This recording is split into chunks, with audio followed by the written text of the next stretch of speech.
Bien-aimés du Seigneur, bonjour, bonsoir, c'est là en fonction de l'ère à laquelle vous nous suivez. Nous introduisons donc aujourd'hui la 23e leçon sur la déité de Jésus.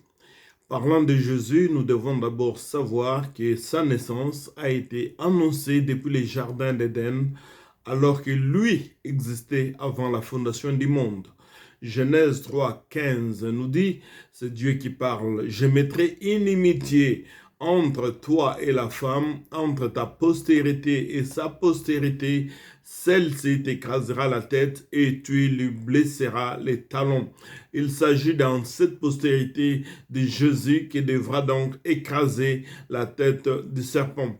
Exode 4.4 dit, l'Éternel dit à Moïse, étends ta main et saisis le serpent par la queue.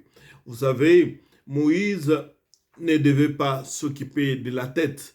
Il devait, quand il a changé les bâtons en serpent, il devait prendre ce serpent-là par la queue parce que Jésus, lui, devait s'occuper de la tête du serpent en écrasant sa tête.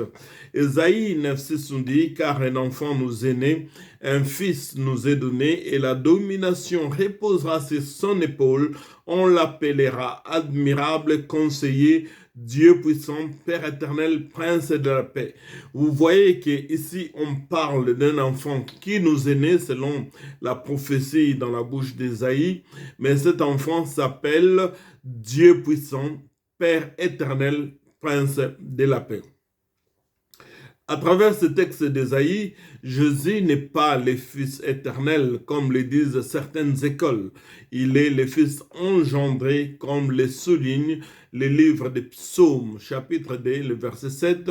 Tu es mon Fils, je t'ai engendré aujourd'hui. Fils engendré est tout à fait différent des fils éternels. Fils éternel, c'est-à-dire que dans toute l'éternité, il ne sera que le Fils. Il n'est pas le Fils éternel. Il est le Fils engendré et il est le Fils unique. Dans la version johannique, Jean chapitre 1, le verset 14, et la parole a été faite chair. Elle a habité parmi nous, pleine de grâce et de vérité. Et nous avons contemplé sa gloire. Une gloire comme la gloire du Fils unique venu du Père. Jean lui a rendu témoignage et s'est écrié, c'est celui dont je dis. Vous savez que quand Jean annonce la venue de Jésus, vous savez aussi que Jésus est né après Jean-Baptiste, mais Jean dit ceci, celui qui vient après moi m'a précédé car il était avant moi. Donc Jean-Baptiste parlait par révélation en disant que c'est Jésus que je vous présente, il vient après moi, mais il a été avant moi. Jésus-Christ n'a jamais nié cette déclaration. Dans Jean 8, 57, les Juifs lui dirent, tu n'as pas encore 50 ans et tu as vu Abraham. Jésus leur dit, en vérité, je vous l'ai dit, avant qu'Abraham fît, je suis. Avant qu'Abraham soit, je suis. Au temps de Pharaon, en Exode chapitre 3, le verset 13, Moïse dit à Dieu, j'irai donc vers les enfants d'Israël et je leur dirai, le Dieu de vos pères m'envoie vers vous. Mais s'ils me demandent quel est son nom, quel leur répondrai-je? Dieu dit à Moïse, je suis celui qui suis. Il ajouta, c'est ainsi que tu répondras aux enfants d'Israël, celui qui s'appelle Je suis m'a envoyé vers vous. Dieu dit encore à Moïse, tu parleras ainsi aux enfants d'Israël, l'Éternel, le Dieu de vos pères, le Dieu d'Abraham, le Dieu d'Isaac et de Jacob, m'envoie vers vous. Voilà mon nom pour l'éternité. Voilà mon nom de génération en génération. Ceci dit, nous devons souligner que Jésus avait une double nature, l'humanité et la déité. Commençons par l'humanité. 1 Timothée 2,5 nous dit, car il y a un seul Dieu et aussi un seul médiateur entre Dieu et les hommes. La Bible souligne clairement Jésus-Christ, homme, qui s'est donné lui-même en rançon pour tous. C'est là les témoignages rendus en son propre temps. Donc Jésus est humain à 100%. Il est le second Adam. Hébreux 2, 14 à 18 nous dit, ainsi donc, puisque les enfants participent au sang et à la chair, il y a également participé lui-même, afin que par la mort, il anéantisse celui qui a la puissance de la mort, c'est-à-dire le diable, et qu'il livra tous ceux qui, par crainte de la mort, étaient toute leur vie retenus dans la servitude. Car assurément, ce n'est pas à des anges qu'il vient en aide, mais c'est à la postérité d'Abraham. En conséquence, il a dit être rendu semblable en toutes choses à ce frère, afin qu'il fît un souverain sacrificateur, miséricordieux, fidèle dans le service de Dieu, pour faire l'expiation des péchés du peuple. Car ayant été tenté lui-même dans ce qu'il a souffert, il peut secourir ceux qui sont tentés. Dans Hébreux 4,15, la Bible nous dit, car nous n'avons pas un souverain sacrificateur qui ne puisse compatir à nos faiblesses. Au contraire, il a été tenté comme nous en toutes choses, sans commettre des péchés. Donc, dans cette nature humaine, il est tel que 1 Corinthiens 15, 45 le déclare, le premier homme, Adam, devint une âme vivante, le dernier Adam est devenu un esprit vivifiant. Mais ce qui est spirituel n'est pas le premier, c'est ce qui est animal. Ce qui est spirituel vient ensuite. Donc, Jésus, dans l'humanité, est homme à 100%. Et en tant qu'homme, il avait faim, il avait sommeil, il avait peur de la mort, il priait, il avait toutes les sensations. Homme à 100%. Mais parlons maintenant de la deuxième nature, la nature de déité, il est aussi à 100%. Et pour mieux comprendre cela, voyons les attributs divins en Jésus.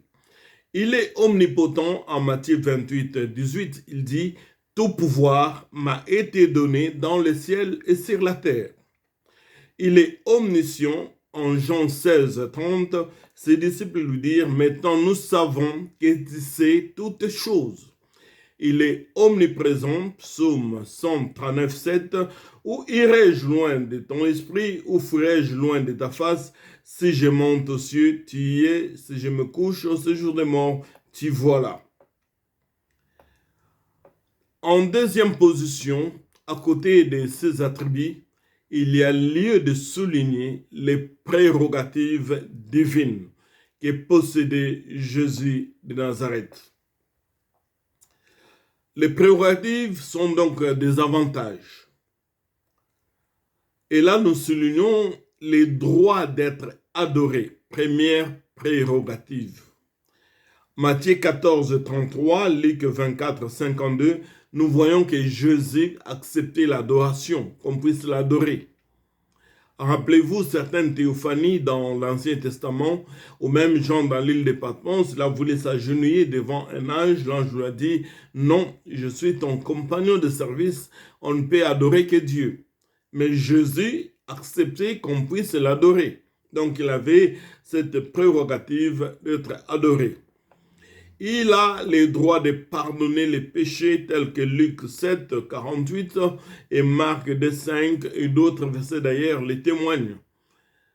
Il a l'autorité sur la créature.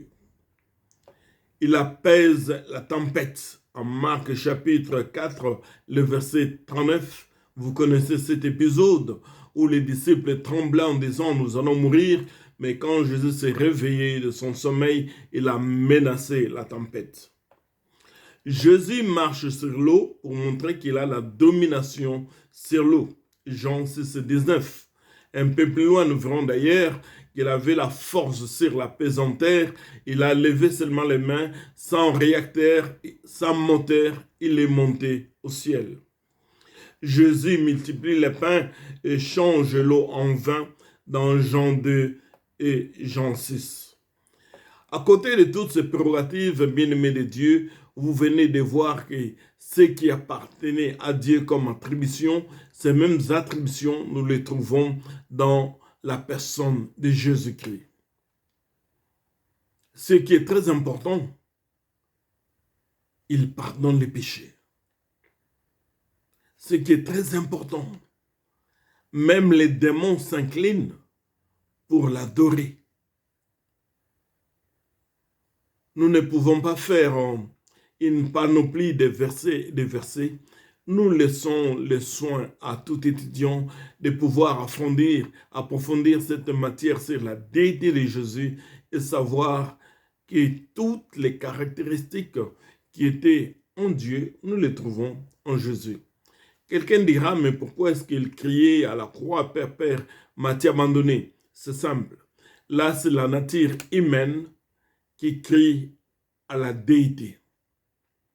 Parce que il était homme à 100%, mais aussi Dieu à 100%. Quand il dit à ses disciples, je ne connais ni le jour ni l'heure, ça c'est l'homme qui parle. Mais en tant que Dieu, il connaît le jour, il connaît l'heure. Que Dieu vous bénisse. Nous sommes heureux d'avoir partagé ce moment avec vous et à la prochaine leçon au 24e. Merci.